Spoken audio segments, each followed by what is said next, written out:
ఏదైతే బంగారంతో పట్టుబడినటువంటి కన్నడ నటికి సంబంధించినటువంటి రన్యారావు కథ కొత్త మలుపులు తిరుగుతోంది. దుబాయ్ నుంచి అక్రమంగా బంగారం తీసుకురావడం ఇవాళ కొత్త కాదట, ఆవిడ ఎప్పటి నుంచినో తీసుకొస్తుందట. అయితే డైరెక్టరేట్ ఆఫ్ రెవెన్యూ ఇంటెలిజెన్స్ వాళ్ళు ఎలా గుర్తించారు దీనికంటే, ఆమె లాస్ట్ ఇయర్ 30 సార్లు దుబాయ్కి వెళ్ళిందంట, మధ్యలో మలేషియాకు కూడా వెళ్ళి వచ్చిందట. కిలో బంగారం తీసుకొచ్చేందుకు 5 లక్షల రూపాయల కమిషన్తో పాటు రాను పోను ట్రాన్స్పోర్టేషన్, అక్కడ ఉండడానికి అయ్యే ఖర్చులన్నీ కూడా 12 లక్షలు వసూలు చేసేదట. ఇది విచారణలో ఇప్పుడు తేలింది. వెళ్ళొచ్చిన ప్రతిసారి ఒకే రకమైన దుస్తులు ధరించడం, బంగారం పెట్టుకునేందుకు వీలుగా జాకెట్టు బెల్టుతో ఆ దుస్తుల్ని చేయించుకుందట.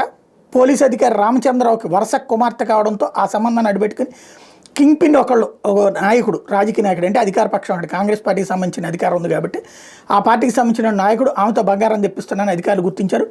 బెంగళూరు విమానాశ్రయంలో ఒక కానిస్టేబుల్, కొందరు అధికారులు ఆమెకు సహకారం అందించినట్టు అనుమానిస్తున్నారు.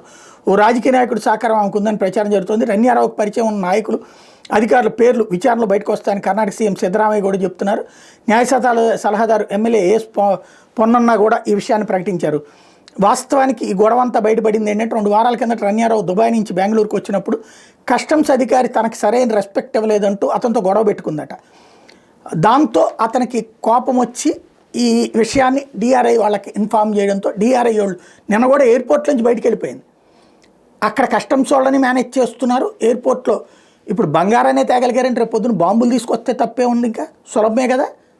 రాజకీయ నాయకులు పలుకుబడితో ఎయిర్పోర్టుల్లో కూడా ఇష్టారాజ్యం నడుస్తుందన్న విషయం ఇప్పుడు అర్థమవుతోంది. డిఆర్ఐ అధికారులకు ఆ కస్టమ్స్ అధికారి సమాచారం ఉండడంతో వాళ్ళు దారి కాచి దారిలో పట్టుకున్నారు.